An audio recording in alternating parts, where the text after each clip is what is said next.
Hi everyone, this is Phil Travis, excuse me, and this is our announcement for week 7 here at Eastern Oregon University, History 480. I am going to make this announcement shorter than the last ones. I've been getting longer and longer, and so I'm dedicated. This is going to be a short announcement. So we just had our midterm exam, of course. I have some of those graded. I will get them all graded this week. This week we're not going to have any major assignment, though we do have another kind of video quiz activity like the baseball video from the previous week during this week. So I have a collection. We're looking at the Great Depression, and we're getting into the 1930s this week. So I have my recorded lecture this week on the causes of the Great Depression and the beginnings of Franklin Roosevelt's New Deal. And I also have a collection, about 35 minutes of films and cartoons, clips that I've put together from the late 20s, early 1930s that I'd like everyone to watch and sort of unpack in a little response quiz like the baseball quiz that we did last week. And I want you to kind of pull out the cultural artifacts, if you will, from these cartoons and short film clips from the late 20s and the early 1930s, and ask yourself, what does this tell the historian about America at this time? What does it say about American culture at this time? Some of those might be more obvious than others, but ultimately, I think you'll find it a pretty interesting collection of films and cartoons to watch. So I think you'll enjoy it. We're reading from the Jeanson book. We're reading chapter 8 this week. And that's on, I believe it's chapter 8. It's the chapter on republicanism in the 1920s and the Great Depression. And then we'll be reading the chapters on the New Deal the following week.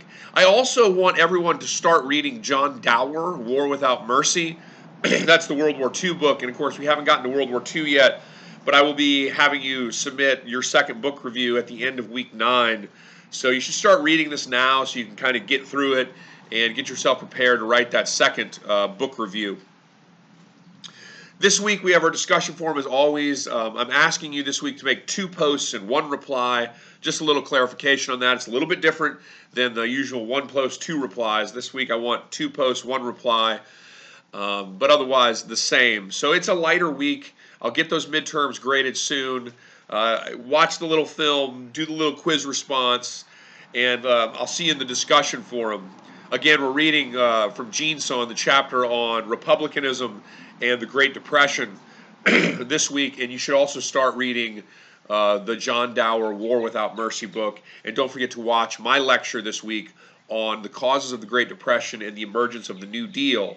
The Depression, of course, begins under the presidency of Herbert Hoover, and of course the New Deal is the program of Franklin Delano Roosevelt that was begun at the beginning of his presidency in 1933 to deal with the calamity that was the Great Depression, which was an unparalleled event in American history. You're talking about something like 5,000 banks closed in the first, I believe it was 3 years of the Depression, and with the bank closures, people lost everything. There was no FDIC. There was no Deposit Insurance Corporation from the federal government to protect your savings.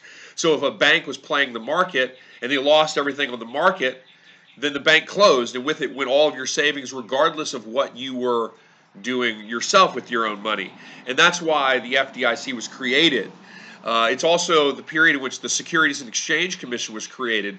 The purpose of the SEC was, of course, to act as an oversight body on the stock market to ensure that there was not unsafe or illegal activity on the stock market, so as to prevent this type of an event again in American history. Okay, so this week's factoid is this.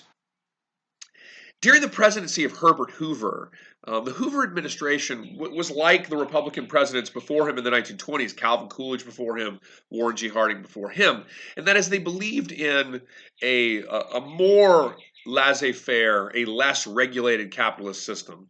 They didn't believe in providing safety nets to the people. They did not believe in helping out everyday people. They believed that business in the United States should be allowed to function well and smoothly and profitably, and then the proceeds of that, if you will, would trickle down to the people. That's really the mantra of the 1920s. thinking politically in terms of the executive office. And it's kind of a reaction to the progressive era, and very much more similar to like the attitude you would have found during the Great Depression. Sorry, during the Gilded Age, not the Great Depression. The Great Depression was like the opposite of that. It's more like the attitude you'd find during the Gilded Age, an attitude that believes in less regulation of businesses, and an attitude that believes that it's not the government's responsibility to kind of ensure that people have jobs or have good wages or have safety nets or pensions or healthcare or these types of things.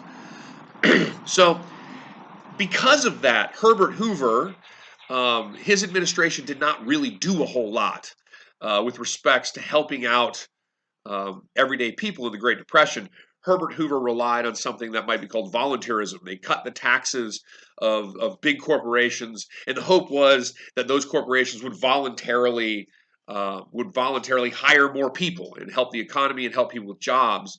And so Hoover did those kind of top-down, trickle-down approaches, and it didn't do a whole lot to help the needs of everyday people.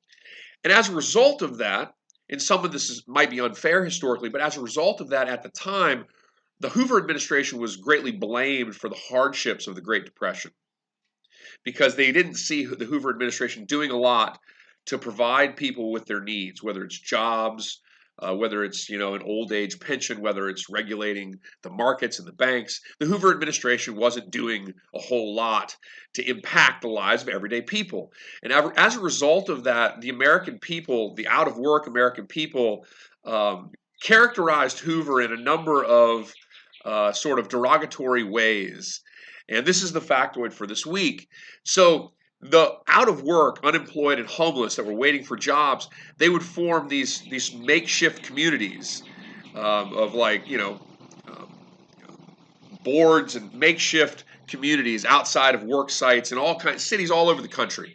Some cities in like the Rust Belt experienced upwards of 80% unemployment, 50 to 80% in some parts of Ohio, in the Rust Belt parts of the United States. And so the unemployed workers who formed these sort of makeshift communities, they were out of work, they were homeless, they called their makeshift communities Hoovervilles. A Hoover blanket was a newspaper. Because you were homeless and you didn't have a blanket, so you covered yourself with newspapers. A Hoover blanket were newspapers. And a Hoover flag was your pocket pulled inside out, meaning you had no money.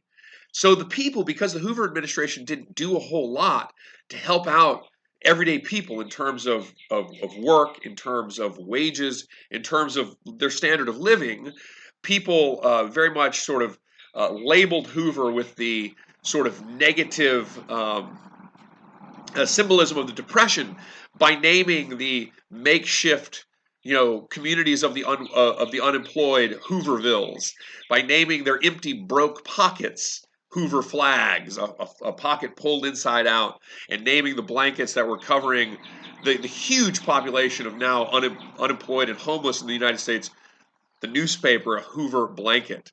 So Hoover flags, Hoover blankets, and Hoovervilles, the way that the unemployed, the homeless, the people that were experiencing the worst of the Great Depression associated that calamity negatively towards Herbert Hoover. So Hoover flags, Hoover blankets, and Hoovervilles. Let's have a great week, everyone. I'll see you in the discussion forum, and I'll get those tests graded soon.